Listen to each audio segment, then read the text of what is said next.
고품격 날라리 방송 한준희 장전의 원투펀치 422회 1부 시작해 보도록 하겠습니다. 자, 대망의 결승전이 다가옵니다. 바로 유로파리그 그리고 UEFA 챔피언스리그 결승전이 코앞으로 다가왔습니다. 여러분들 이 두 팀 만날 것이라고 예상하셨나요? 두 분 좀 예상하셨어요? 네. 예상 가능한 멤버인데요.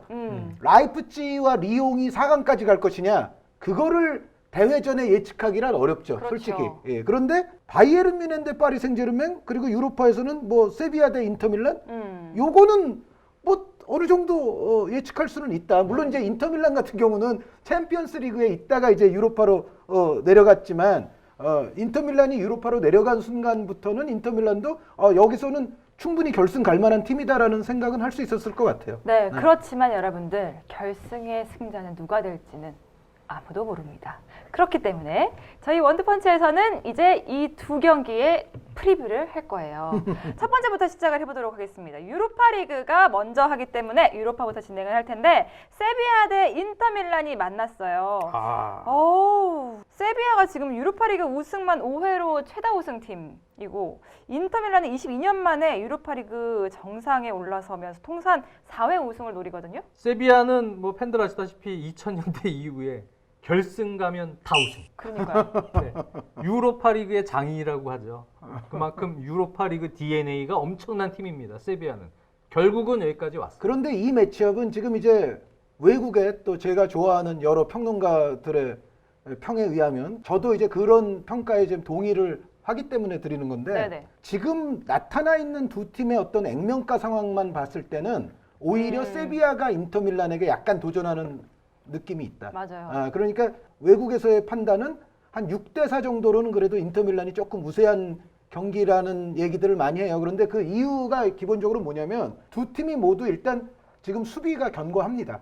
수비적으로는 뭐 콘테 감독 당연히 수비에 어떻게 보면 가장 강점이 있는 감독 가운데 하나고, 로페테기 감독이 들어선 이후에 세비야도 약간 캐릭터가 바뀌었어요. 그러니까 예전에 그 유로파리그 우승 무지하게 많이 할 때 그 세비야의 어떤 우리가 갖고 있는 인상은 한두 골 먹어도 뭐 두세 골 넣을 수 있는 이제 그런 인상이 좀 강했거든요. 그러니까 기술적으로 우승할 때도 있고 아니면은 정말 뭐 우격다짐으로 우승할 때도 있고, 어쨌든 세비야는 좀 공격적이라는 우리가 인상을 갖고 있었는데, 로페테기 감독 이후에 세비야는 공격보다는 전체적인 안정적인 점유를 바탕으로 골을 최대한 적게 먹는 그런 팀이 돼 있어요. 네.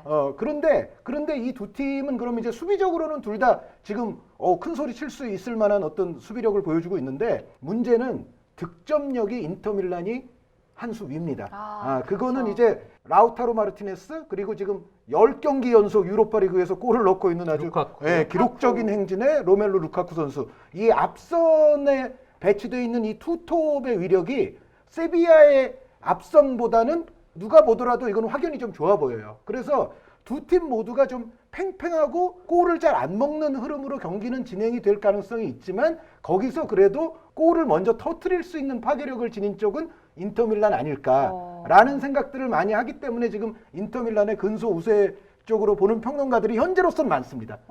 그런데 역시 세비야와의 유로파리그 결승 대결은 경험해본 자들만 알 수 있을 정도로 사실 세비야는 무지막지한 DNA가 분명히 있기 때문에, 그리고 맨체스터 유나이티드전에서도 나타났듯이 세비야가 상대의 어떤 득점력을 최소화만 시킬 수 있으면 세비야라고 해서 득점이 전혀 안 되는 건 아니거든요. 그래서 그런 차원에서는 아직 승부를 알 수는 없지만, 그래도 기본적으로는 앞선의 공격진에 지금 강점이 살아있는 인터밀란이 약간은 좀 우세한 흐름이 될 가능성이 있다라는 것이 일단은 좀 대체적인 평가입니다. 네. 한현님도 말씀해 주셨지만 지금 인터밀란은 페이스가 좋고 공수가 다 안정적으로 작동이 되고 있어요. 그래서 시리아에서 지금 리그 막판부터 유로파 리그까지 6연승을 달리고 있습니다. 그래서 최근 경기는 또 전체적으로 공수에서도 이전보다도 좀 안정감을 느끼게 하는 3미들 체제도 뭐 브로조비치, 갈리아디니, 바렐라, 특히 바렐라 선수가 지금 컨디션이 상당히 좋거든요. 그래서 압박을 할 때는 또 3톱처럼 앞쪽에서 상당히 빠른 순발력을 바탕으로 압박도 해주고, 내려서서는 또 3미들에서 중심을 잡아주면서 5백 그 좌우를 또 원활하게 3미들이 잘 작동이 되고 있기 때문에 허리 싸움에서도 지금 세비야가 맨유전을 이기긴 했지만 맨유전 때 위험 지역에서 세컨볼 싸움이나 여러 부분에서 실책이 나와서 맨유에게 결정적인 찬스들을 많이 허용을 했습니다. 먼저 골을 내주기도 했고요. 네, 그 상황에서 사실 보노 키퍼의 선방이 없었으면 보노 키퍼가 한 3-4개를 막아줬거든요. 그랬으면 오히려 세비야가 질 수도 있었던 경기였어요. 그만큼 아직 위험 요소는 가지고 있지만 세비야도 기록을 보면은 2월부터 유로파리그 포함해서 20경기 무패 행진 중이고 11승 9무. 그렇습니다. 네. 최근 9경기에서는 8승 1무입니다. 네. 엄청난 상승세인데 8승 1무를 하는 동안 단 2실점이에요. 그러니까 한현이 말씀해 주신 대로 한현님이 저번에 팀을 옮긴 선수들 중에서 순위에 났던 센터백 디에고 카를로스 선수도 잘해주고 있고 훈데 선수도 잘해주고 있고 두 센터백이 아주 허슬 플레이를 잘해주는 데다가 또 앞에 페르난두 같은 수비형 미드필더가 맨유전에서 블로킹 상당히 많았거든요. 그렇게 몸을 던져서 헌신하는 지금 팀 플레이로 일단 버티고는 있는데 인터밀란은 역시 지금 투톱이 상당히 좋아지고 있잖아요. 루카쿠는 계속 연속골 잘하고 있고 라우타르 마르티네즈도 이제 다시 살아나고 있단 말이죠. 과연 실책이 위험지역에서 있을 때 이 투톱 간의 호흡도 지금 잘 맞고 있는데 이 투톱 간의 능력에 어떻게 보면 조금 저항을 많이 받지 않을까. 맨유전은 잘 넘겼지만 이 경기에서는 또 실점할 가능성도 그만큼 있다. 물론 이제 그런 차원에서 말씀을 드릴 수 있습니다만 저는 이 경기에서 약간 중점을 봐야 될 부분은 세비야의 바네가 선수가 있고 네. 그리고 인터밀란에는 바렐라 선수가 있는데요. 근데 위치적으로 아마 최근에 변칙적인 전술을 안 쓰고 원래 하던 패턴대로 나온다면 맞나요? 예. 네. 바네가 선수가 빌드업 시에는 센터백 뒤로 갈 때 약간 왼쪽으로 빠져서 빌드업의 시발점 역할도 해주고 그러면서 이제 패스 줄기를 보통 레길론의 오바랩 또 오캄포스가 있는 쪽으로 열어준단 말이죠. 근데 바렐라 선수가 상당히 무리하게 압박을 하는데 그게 이제 성공이 되면 바네가를 잡을 수 있으면 그러면 오히려 상당히 주도권 싸움에서 성공할 수가 있고 또 물론 다른 선수가 바네가 중앙으로 와서 플레이에 관여할 때도 바네가 쪽에 1차 줄기를 잡아주면 그러면은 오히려 인터밀란이 상당히 주도권을 잡고 중원 싸움을 유리하게 가져갈 수 있지만 바네가를 놔주면 오캄포스 선수가 지난 경기가 그렇게까지 폼이 좋았던 건 아니지만 언제든지 지금 벼르고 오캄포스는 다시 능력을 발휘할 수 있는 그런 준비는 돼 있다고 보여집니다. 거기에 레길론의 어떤 공격적인 하프 스페이스 오바랩 이런 것들이 왼쪽에서 뚫릴 경우에 사실 인터밀란의 약점은 3백의 애슐리언과 담브로시오 이 측면 배후 공간이 어떻게 보면 조금 문제거든요. 세비야가 아마 사이드 쪽을 계속 팔 것 같아요. 그럴 경우에 콘테 감독은 뭐 후반에는 비락이나 모제스 같은 백업 윙백 라인들도 있지만 그럼에도 불구하고 여전히 측면 사이드 쪽은 왼쪽이 강한 세비야의 공격 활로를 패스 줄기를 끊지 못하면 그쪽은 계속 공간이 열릴 수 있고 오른쪽은 역시 나바스 선수의 오바랩과 또 수소 선수가 나올지 어떻게 나올지는 모르겠습니다만 전체적으로 그쪽에서도 약간의 사이드에서는 위험 요소가 있다는 얘기죠.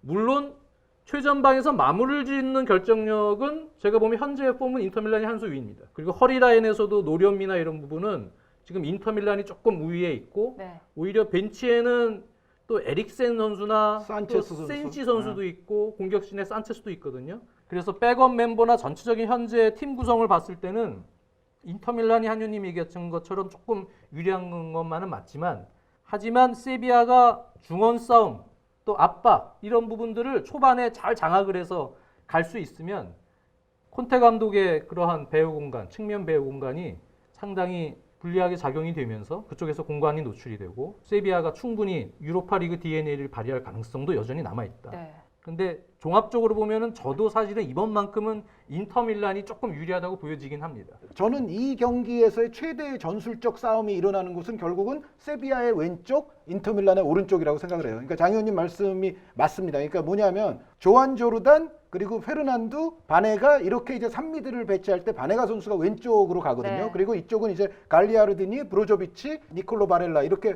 배치를 시킬 때 바렐라 선수가 오른쪽이에요. 그래서 바네가 선수는 약간 왼쪽에 있지만 그래도 세비야의 플레이메이커라고 할 수 있는 선수고 사실은 바네가 선수와 그 맨체스터 유나이티드의 브루노 페르난데스 선수 간의 플레이메이킹 대결이 굉장히 흥미로웠었는데 사실 두 선수만 딱 놓고 봐서 얘기하면은 그 경기는 바네가 바네가 선수가 판정승이에요. 판정승이었어요. 브루노 브루노가 페르난데스가 더 비싼 선수고 더 젊은 선수지만 바네가 선수의 어떤 탈압박이라든가 방향 전환 패스라든가 이런 거는 그날 경기에서 정말 아름다울 지경이었고, 요 경기는 바네가 선수의 개인적으로 보면 세비야에서의 마지막 경기예요. 네. 예, 제가 지난번에 그 이적 시장 얘기할 때도 말씀을 드렸지만 바네가 선수가 이미 사우디아라비아의 알 샤밥하고 계약이 돼 있기 때문에 그렇죠. 예, 요 경기를 끝으로 이제 사우디로 가거든요. 그래서 바네가 선수의 라리가 생활과 세비야 생활이 이제 종료되는 바로 이제 그 경기라고 볼 수가 있는데, 어쨌든 바네가와 바렐라가 비슷한 방향에서 만나는 것도 중요하지만 그 인터밀란이 공격을 빌드업할 때 보면 인터밀란의 공격은 오른쪽이 좀 중요합니다. 그러니까 무슨 얘기냐면 담브로시오 선수도 있지만 고딘 선수가 또 있잖아요. 센터백 3명 가운데 오른쪽 센터백이 고딘 선수인데, 고딘 선수도 가끔씩 올라와요. 예, 올라오면서 담브로시오 선수, 바렐라 선수와 호흡을 맞출 때가 있고, 또 하나 중요한 측면은 뭐냐면 루카쿠 선수와 이제 라우타로 선수가 투톱인데, 루카쿠 선수가 두 선수 가운데서는 주로 오른쪽으로 돕니다. 네. 그러니까 인터밀란은 오른쪽이 센터백 고딘도 가세할 때가 있고, 담브로시오 그리고 이제 박스 투 박스의 바렐라에다가 루카쿠까지 오른쪽으로 돌아 들어가요. 그러면은 여기서 이제 이 네 선수가 만들어내는 공격이 인터밀란 공격의 아주 핵심이라고 볼 수가 있고, 세비야는 말씀해 주신 대로 바네가 선수가 약간 왼쪽으로 처지는 데다가 레길론 선수가 또 그쪽에서 올라오는 게 주 루트이기 때문에 세비야의 왼쪽, 인터의 오른쪽에서 서로가 어떻게 보면 위험 부담을 조금 아는 채로 그쵸.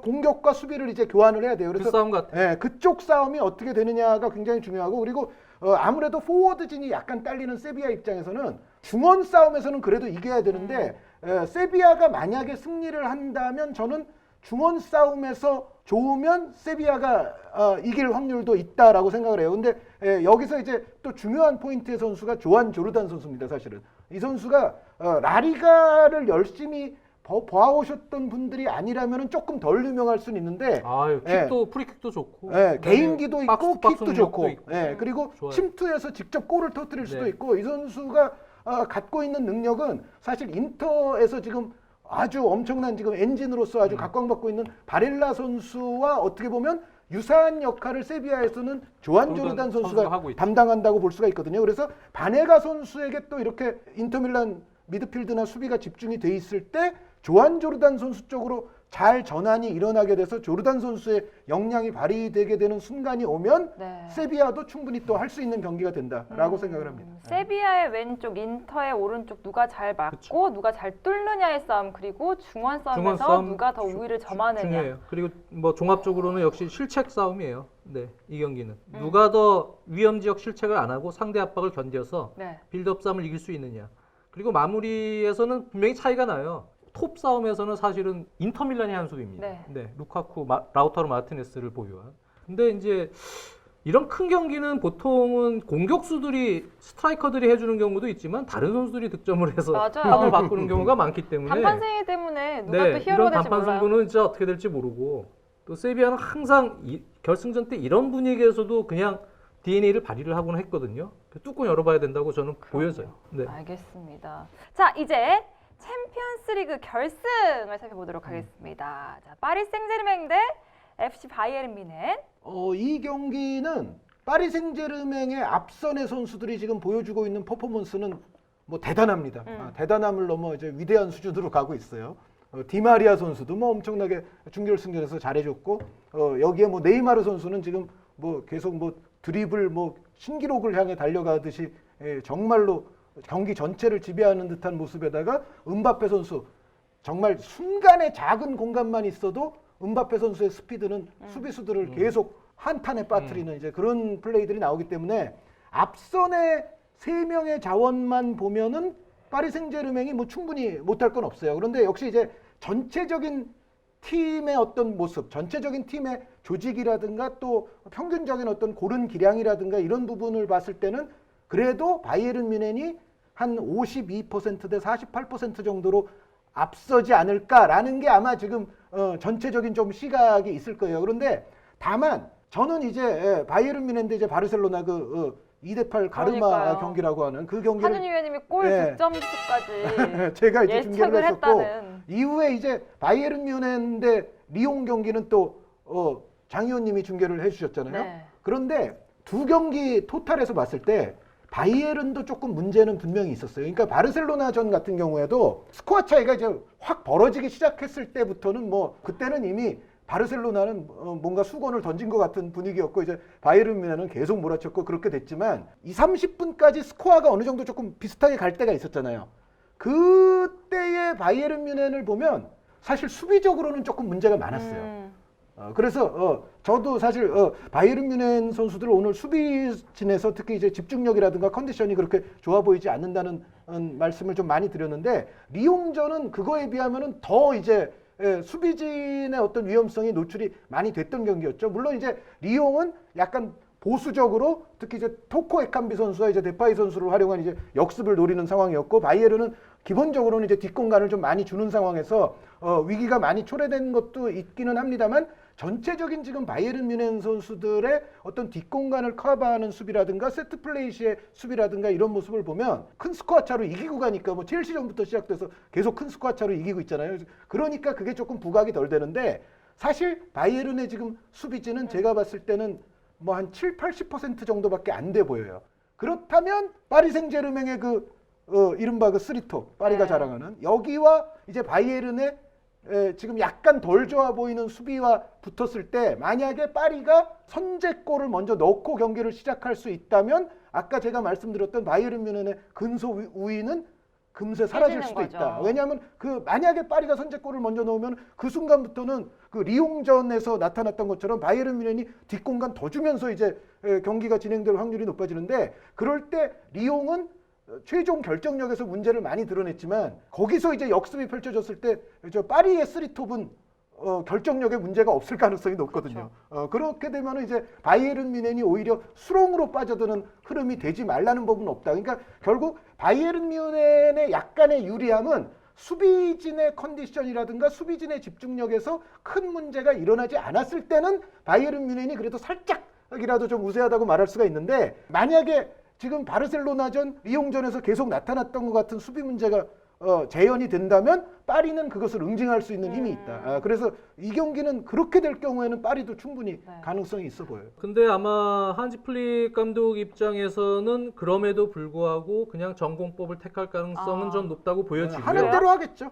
반면에 오히려 투엘 감독이 리옹전에서 좀 힌트를 얻었다고 보여져요. 그러니까 서로 투엘 감독이나 한지 플릭 감독은 워낙 친합니다. 근데 두 감독이 서로 이제 얘기도 많이 하고 서로 전술적인 문제도 논의를 하는 친한 사이에서 서로를 너무 잘합니다.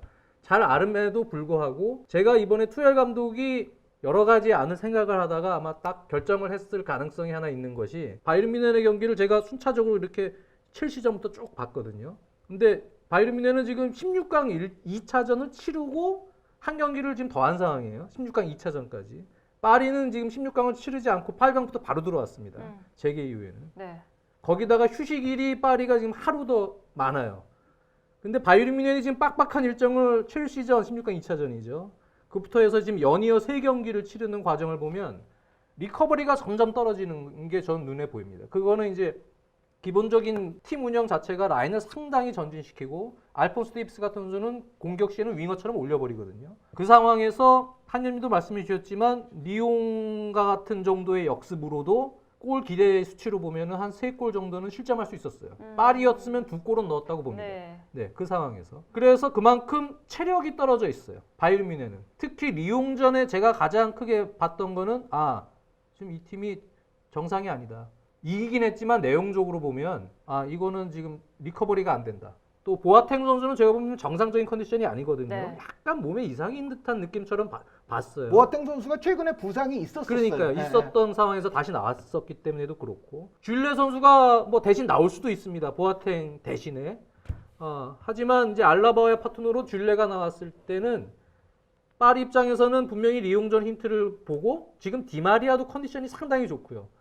음바페는 한 경기는 또 선발로 안 나오고 약간 체력적으로 오히려 세이브가 돼서 지금 올라오는 상황이고 네이마르가 있습니다. 이러면 오히려 평상시보다는 알폰소 데이비스 같은 선수에게는 공간을 주지 않고 약간 수비적인 지역 방어를 하다가 카운터 어택을 때린다. 네. 그럴 경우에 과연 바이에른 뮌헨의 센터백 보아탱이 나와도 좀 문제가 되고 쥘레가 나오면 쥘레가 스피드가 느린 선수는 아닙니다. 체격에 비해서. 하지만 이제 순간적으로 이렇게 음바페처럼 순간 스피드를 발휘하는 선수한테는 약점이 있어요. 네. 줄레 같은 유형은. 그러니까 분명히 줄레 쪽을 팔 거예요. 또는 보아탱이 나오면 보아탱 쪽을 팔 겁니다. 또 공격 시에는 어차피 파리 같은 경우는 뭐 베르나시나 케러나 이런 좋은 풀백들도 있지만 어차피 음바페와 네이마르의 스위칭 플레이로 중앙과 왼쪽에서 경기를 푸는 팀이기 때문에 공격 숫자가 확연히 많게 밀어놓고 할 필요도 없습니다. 어느 정도는 보수적으로 수비 숫자를 갖춰놓고 대비를 하고 그 선수들에게 맡기고 디마리아가 또 폼이 좋기 때문에 같이 3인방이 그렇게 공격을 같이 전개시켜주는 루트로 가면 현재 페이스로 보면은 바이에른 뮌헨의 체력적인 부분이나 여러 상황을 고려할 때 상당히 생각보다는 바이에른 뮌헨이 고전할 것이다. 29경기에서 지금 28승 1무 뭐 압도적인 뭐 지금 숫자들은 뭐 압도적이지만 29경기 중에 지금 페이스를 보면은 지금이 가장 좋지 않을 때 중에 하나가 될 수도 있습니다. 팀적인 현재 컨디션은 특히 토마스 뮬러가 체력이 좀 많이 떨어졌거든요. 이 팀은 지금 한지 플릭이 와서 뮬러 중심으로 완전히 팀을 살려놓은 거예요, 사실은. 파이널 서드에서는 그 선수가 키가 돼가지고 사실은 힘이 돌아갔는데 이 토마스 뮬러가 지금 많이 지쳤더군요. 이 선수가 어느 정도 정신적인 동기부여 또 체력적인 세이브가 다시 돼서 정상적인 경기력을 발휘하느냐. 이것이 저는 매우 중요하다고 보여지고 우리가 지금 겉으로 나온 수치에서 뭐 챔피언스리그 지금 나왔던 뭐 득점이나 여러 가지 보면은 바이에른 뮌헨이 그냥 이길 것 같은데 지금 상황은 제가 보면 5대5다. 아, 5대5다. 네, 저는 5대5 봅니다. 저는 52대 48이라고 그랬어요. 뮌헨 쪽이 조금 네. 더 높아요. 그 얘기 그거는 왜 그랬냐면은 수비 쪽이 그래도 좀 불안하다는 거는 누가 가장 잘 알 거냐라면은 한지 플릭 감독이 가장 잘 알 네. 거예요. 그런데 아까 장 의원님이 처음에 말씀해 주신 것처럼 아마 제 생각에는 플릭 감독도 이거는 우리도 실점을 안 할 수는 없고 실점을 할 텐데 그 대신 역시 3골 실점하면 4골을 우리가 넣겠다라는 지금 어떤 그런 물론 그 리옹전에서는 토마스 뮬러 선수의 어떤 움직임이라든가 그런 게 이제 바르셀로나전보다 약간 못했고 레반도프스키 선수의 최근 결정력도 아주 최절정기만큼은 아니에요. 그런데 그럼에도 불구하고 주변 선수들이 뭐 다 해주니까 또 레반도프스키 선수도 결국은 이제 자신이 또 골 추가하면서 결국 경기가 끝나고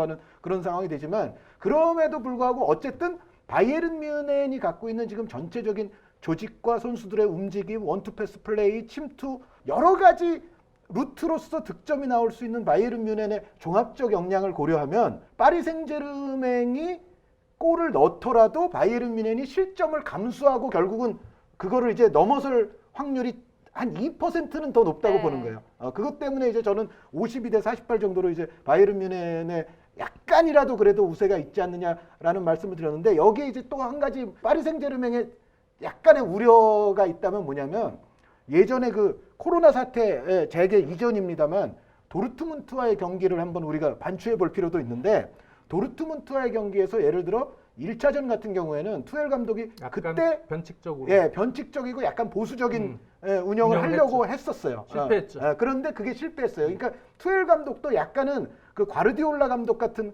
그런 단점이 약간 있어요. 그러니까 제가 이번에도 해설하다가 그런 얘기를 했지만은 바둑을 둘 때 우리가 두 수 앞을 보려고 하는 명장들이 있어요. 그런데 두 수 앞을 보는 것보다는 당면한 한 수를 잘 두는 것도 중요하거든요. 그런데 그런 데서 이제 과르디올라 감독도 이번 챔피언스리그에서 그런 식으로 또 쓴맛을 봤지만 투엘 감독도 약간은 이제 그런 리스크가 조금 있다. 꼬는 게 있어요. 조금 꼬는 게 있고 거기서 이제 과연 그렇게 꼴 거냐 안 꼴 거냐. 근데 지금 봐서는 이제 지금 파리 생제르맹이 경기력이 좋으니까 그렇게 심하게 꼴 것 같지는 않은데 상대가 또 바이에른이라는 것을 의식을 해서 약간 또 복잡성을 가미한다든가 지나친 보수성을 가미한다든가 이럴 때는 그게 약간 문제가 저는 나올 수 있다고 보고 또 한 가지는 파리 생제르맹도 수비적으로는 약간 문제가 발생할 수가 있다. 네. 그러니까 그것도 이제 그 예전에 그 도르트문트전을 반추해 보면 이런 게 있습니다. 그 당시에 네이마르 선수라든가 디마리아 선수라든가 이런 선수들의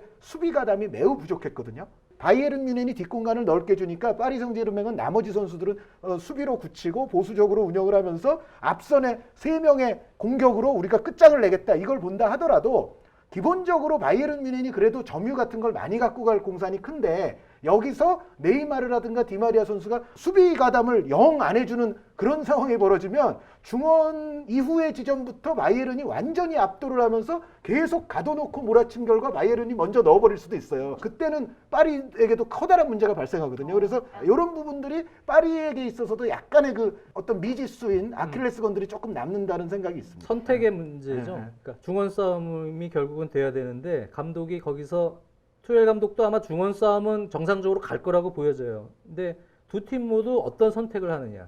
똑같은 비슷한 딜레마에 있을 거예요. 그러니까 하나는 파리는 베라티 선수가 이제 복귀를 해서 후반에 교체로 뛰었어요. 베라티 선수를 과연 선발로 쓸 수 있을지. 베라티 선수가 나오면 마르키뉴스가 또 홀딩 미드필더를 볼 수 있지 않습니까? 그 상황에서 베라티는 확실히 파리에는 상당히 소중한 존재입니다. 그 고민에 대한 선택이 하나 있고요. 바이에른 뮌헨의 한지 플릭 감독은 파바르가 복귀를 했는데 과연 파바르를 선발로 쓰고 키미를 다시 중앙 미드필더로 돌리고 티아고를 그러면 뺄 것인가? 아니면 티아고를 그대로 최근에 좋았던 경기들처럼 키미를 오른쪽 수비로 놓고 티아고를 중앙에 놓고 선발로 쓸 것인가? 거기에 대한 선택이 오히려 성패를 좌우하는 하나의 변수가 될 수도 있어요. 그렇게 선택이 됐을 때 실제로 기용된 선수들의 실제 폼은 또 그렇죠. 어떨 거냐. 그러니까요. 네, 그런 게 또 문제가 그렇죠. 되죠. 투엘도 한지 플릭 감독도 둘 다 머리 터지겠네요. 이 경기 전에 굉장한 또 전략 싸움이 있을 것 같은데 챔스 우승 경력을 보면은 바이에른 뮌헨은 5회, 지금 파리 생제르맹은 결승전도 첫 경험이란 말이에요. 거기다가 또 지금 투자를 많이 했기 때문에 뽑아내야 되는데 이 올해가 마지막 경기. 뭘 뽑아내요? 뽑아내요. 뽑아내야 돼. 뽑아내야죠. 올해 꼭 트로피를 뽑아내야. 뽑아내야죠. 트로피를 뽑아내야 돼. 막 이런 생각을 할 거 아니에요. 그렇기 그렇죠. 때문에 아우. 투자한 만큼 이제는 뭔가 성과를 내야 될 시기인 것만은 분명한데요. 그러니까 파리 생제르맹이 사실은 요즘은 부자 클럽으로 유명합니다만 사실은 90년대부터도 명성은 굉장히 높았어요. 네. 그런데 파리 생제르맹이 이제 명성이 높은 시절이 90년대 일정 기간 동안은 프리미어 리그가 프랑스 리그보다 저 밑에 있을 적도 있었거든요. 왜냐하면 프랑스 리그가 마르세유와 파리 생제르맹이 경쟁적으로 막 투자를 하면서 멤버를 굉장히 호환 멤버로 갖춰놓고 네네. 그러고 나서 이렇게 투자를 많이 했는데 지금 아직까지. 처음 결승에 올랐어요. 그러니까 사실은 파리 생제르맹이 오히려 그때 마르세유는 우승을 했어요. 그렇죠. 92, 93 시즌 그렇죠. 네. 네. 그때 우승을 오히려 마르세유 했고 파리는 우승을 못하고 네. 그 시기가 있었어요. 이번 기회는 정말 천재일우의 기회이고 클럽의 모든 걸 다 쏟아서 여기에는 매진을 해야 될 거고 파리 생제르맹이 만약에 우승하잖아요.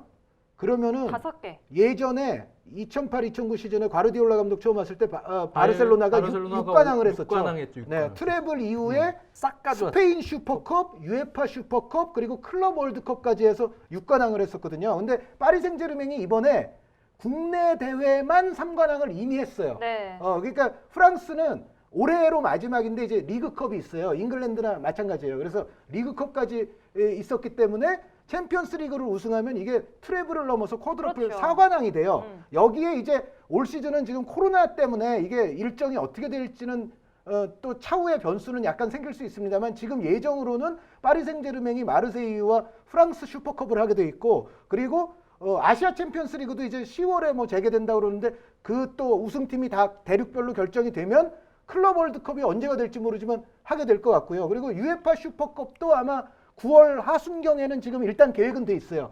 그래서 이런 것들이 다 계획대로 잘 일어날 경우에는 파리 생제르맹은 7관왕이 가능해요. 그러니까 바르셀로나 과르디올라 감독 6관왕 기록이 파리 생제르맹에 의해서 깨질 수도 있어요. 챔피언스리그 우승만 한다면 나머지 세 이벤트성 대회를 이기는 거는 요거보다는 조금 더 용이한 일이 될 수도 있기 때문에 그래서 바이에른 뮌헨은 이제 바르셀로나에 이어서 두 번째 트래블하는 또 네. 대업을 또 이룰 수가 있고요. 그래서 이 대결은 누가 우승을 해도 정말 또 대단한 역사적으로 역사가 될 수 있어요. 예. 그렇습니다. 여러분들 단판승입니다. 단판승은 정말로 결과를 알 수 없기 때문에 여러분의 눈으로 또 직접 확인해 보시길 바랄게요. 자, 이제 승부 예측으로 넘어가 보도록 하겠습니다. 장현이 우리 하나씩만 더 맞췄으면. 올 두 킬이네. 개 맞췄죠? 네, 2개씩. 항상 이렇게 하나씩. 우리가 근데 사실은 제일 어려운 경기들만 딱 3경기 뽑잖아요. 네. 네. 아, 2개 그런데- 맞추면 잘한 거예요. 거야? 생각해 보니까 저도 아쉬운 경기가 하나 있었네요. 뭐예요? 성남대 성남, 부산. 맞아. 네, 성남대 부산 이거 성남이 다 이길 뻔했던 경기인데. 예. 네. 자, 422회 승부 예측 들어가 보도록 할게요. 역시나 K리그입니다. 인천과 수원 경기부터 해볼게요. 아유, 이거 단두대 매치. 와, 진짜요. 단두대 매치에서 두 팀 팬들을 모두 배려하는 픽은 무승부입니다. 저는 무승부로 하겠습니다. 올 시즌 어느 한 팀이 강등되느냐 그 분수령 중요한 시합이죠. 네. 네, 수원이 만약에 이 경기 6승점 6점짜리인데 단두대 매치 지게 되면은 인천에게 턱밑까지 추격을 당하면서 위태로울 수 있기 때문에 아마 정신적으로 지금 수원이 엄청나게 다부지게 달려들 가능성이 높은데 인천도 이제 슬슬 무고사도 터지기 시작했고 아길라르도 뭔가 좀 아길라르는 도움이 되고 오자마자 있고, 잘해요. 예, 네. 도움이 되고 있고 서서히 이제 시너지 효과를 낼 수 있는 분위기로 간다는 얘기죠. 그럼에도 저는 이 경기만큼은 수원승. 수원승. 수원의 한 점 차승. 이게 그런 게 있어요. 인천이 새로운 감독이 부임을 하면 뭐 몇 경기 안에 승리를 좀 하거든요. 제가 봤을 때는. 근데 그 이후에 연승을 한 적은 없단 말이에요. 그렇기 때문에 연승을 할 것 같지는 않고 그렇다고 수원이 또 승리를 할 것 같지는 않기 때문에 저도 한 의원님하고 같이 무승부하겠습니다. 무승부. 네. 이번에는 광주 대 서울입니다. 서울이 지금 3연승째인데 4연승을 할까? 과연? 제가 또 먼저 하겠습니다. 네. 두 팀의 지금 득점력 분위기상 보면 이것도 무승부잖아요. 무승부. 네, 네. 이것도 두 팀 모두가 지금 골을 터뜨릴 능력이 있고요. 광주도 지금 펠리페, 윌리안, 엄원상 선수가 지금 다 괜찮기 때문에 서울도 실점 안 하기는 저는 어렵다고 봐요. 광주가 또 홈 경기고 제가 지난번에 주장했듯이 저는 요즘 날씨에는 홈팀에게 분명히 저는 부가가치가 있다고 생각을 하고 그렇다고 해서 서울도 안 질 거는 같기 때문에 이 경기는 저 또 한 번 무승부하겠습니다. 서울이 지금 김호영 감독 대행 체제 압박 강조하고 있고 활동량 강조하고 있고 그러면서 지금 오스말은 부상이지만 외국인 선수들이 지금 라인업에서 아예 다 빼고 경기를 하고 있어요. 네. 알리바이프도 아예 빼버리고 아드리아노도 아예 라인업 자체에서 빼버리고 국내 선수들로 가지고 지난 경기를 승리를 했습니다. 근데 이 경기도 상당히 왕성한 활동량을 강조를 할 것으로 보이지만 이 경기만큼은 저는 광주한테 걸겠습니다. 오, 광주? 네, 서울의 흐름은 조금 선수들이 이제는 피곤해할 그런 흐름에서 다른 때보다는 결과가 좀 좋지 않은 상황으로 나올 가능성이 있는 타이밍이 됐다. 저는 그럼 그냥 서울 갈게요. 잘하셨어요. 서울도 이길 수 있어요. 저도 사실 무승부에 가까운데 재미없잖아요. 우리 다 비슷비슷하면. 그래서 분배를 위해서 서울로 해보겠고 마지막 경기 강원과 대구의 경기입니다. 네, 제가 다 먼저 할게요. 네, 이 경기는 대구가 지난번에 인천에게 승리를 헌납한 팀이죠. 그렇죠. 대구가 이 경기는 조금 절치부심해서 저는 대구승. 원정이지만 이 경기는. 그러니까 대구가 인천에게 패전을 기록한 것이 뼈아픈. 좀 정신을 번쩍 들게 하는 그런 효과로서 그리고 두 팀의 어떤 스타일의 어떤 상성으로 봐도 대구가 조금 이거는 괜찮을 것 같아요. 저도 상상 관계상 요즘에 강원이 또 빌드업 미스가 많아요. 네. 위험 지역에서 너무 무리하게 지금 빌드업을 고집하는데 김병수 감독이 물론 대구와의 상성에 있어서 계속 좋지 않다는 것을 알고 있을 겁니다. 네. 특히 수비로 전환될 때의 어떤 대비책에 대해 선수들에게 많이 강조를 할 테지만 그럼에도 팀 색깔을 완전히 바꿀 수는 없거든요. 네, 기본적인 체계에서는 저는 이 경기도 대구 원정승. 원정승. 저는 갑자기 작년에 이 장면이 생각나네요. 강원에서 경기를 보고 있었는데 세빈야가 먼 중거리포를 날리면서 승리를 가져갔던 기억이 있습니다. 그렇기 때문에 대구의 승리를 예상을 하는데 특히나 지금 아유 강원은 한 명도 이걸 무승부로 안 해. 무승부도 없고. 아유, 제가요. 바꿔요? 제가 강원승 할게요. 와. 제가 그래도 강원 팬인데. 그럼요. 위원님. 제가 여기 걱정이 기준을 많아서 지키세요. 또 실망이 많아서 이렇게 했는데 그냥 강원 응원하는 마음으로 제가 강원 또 그 말 한마디 했다고 또 그걸 또 아니 좀 위원님이 김병수 굉장히 감독님한테 너무 갈등 같은 미안해서 남자예요. 저 강원 응원할래 이번 판. 네.